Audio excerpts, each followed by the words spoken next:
જિલ્લામાં મેઘરાજાની દળબડાટી સામે આવી છે। નાગેશ્વર માર્ગ પર નદી વહેતી હોય તેવા દ્રશ્યો સામે આવ્યા છે। ખેતરોમાં ગોઠણ સુધીના પાણી ભરાયા છે। ભારે વરસાદથી ખેડૂતોના પાકને નુકસાન થયું છે।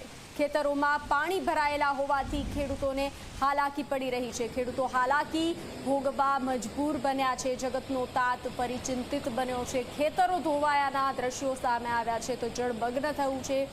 ખેતરોમાં ગોઠણ સુધીના પાણી ભરાયા છે। ભારે વરસાદથી ખેડૂતોના પાકને નુકસાન થઈ રહ્યું છે।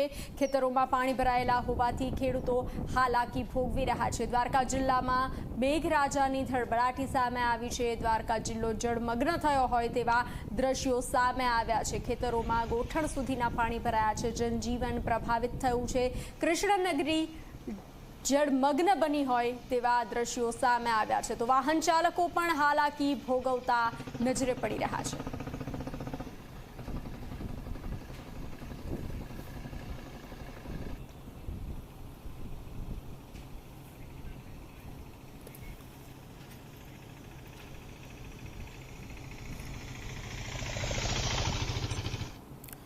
તો જૂનાગઢના ગ્રામ્ય વિસ્તારના